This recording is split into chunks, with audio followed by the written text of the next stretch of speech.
Leïla vient d'accoucher de son second enfant. 30 ans, mariée, sans problème financier, jusqu'ici tout va bien. À un secret près. Un avortement illégal il y a 10 ans. Une grossesse inattendue qu'elle a eu les moyens d'interrompre dans une clinique privée. Aurait-elle pu garder l'enfant? Peut-être. Mais à l'époque, elle était célibataire, donc déjà sous le coup de la loi. Au Maroc, pas de relations sexuelles hors mariage. Donc il aurait fallu que je me marie très très vite. Parce qu'entre le moment où on accouche et où on va faire la reconnaissance de l'enfant, si le mariage était après la fécondation, il y a des problèmes. Donc j'ai des amis, soit qui ont glissé un petit billet, soit qui ont fait des reconnaissances de paternité plus tard. Beaucoup plus tard, car ces procédures peuvent durer des années, comme l'a vécu Ali, parent d'un enfant né hors mariage. Avant de pouvoir régulariser sa situation, impossible de vivre avec sa compagne et son nouveau-né. Il est l'un des rares pères à témoigner sur le sujet. Il nous a fallu 2 ans pour avoir le droit de se marier. Et je ne suis pas le seul. Il y a des milliers de familles qui vivent la même situation que nous.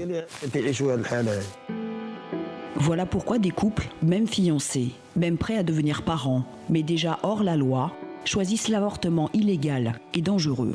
Car même en cabinet médical, l'opération doit être rapide avec le moins de témoins possible.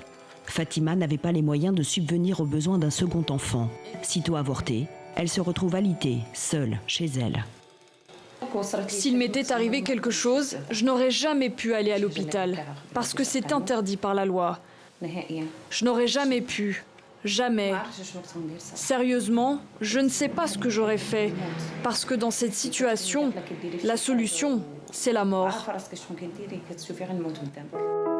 Un projet de loi dépénalisant l'avortement en cas notamment de viol ou d'inceste est en attente au Sénat, bloqué depuis 3 ans. Ces amendements ne solutionneraient que 10% des cas dans un pays qui compte 200 000 avortements par an. Pour ce gynécologue militant depuis plus de 10 ans, la solution est déjà dans le code pénal avec l'article 453. Cet article est le seul qui ne punit pas l'avortement.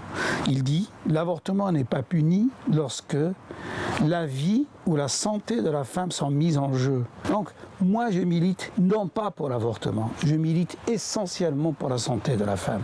Je ne veux pas voir des citoyennes mourir par des avortements mal faits, mourir par des crimes d'honneur. Il évoque encore le suicide, les infanticides, mais il le sait. Le récent procès d'Hajar Ressouni condamnant cette femme, son fiancé et son médecin à de la prison ferme paralyse désormais un Maroc plus inquiet.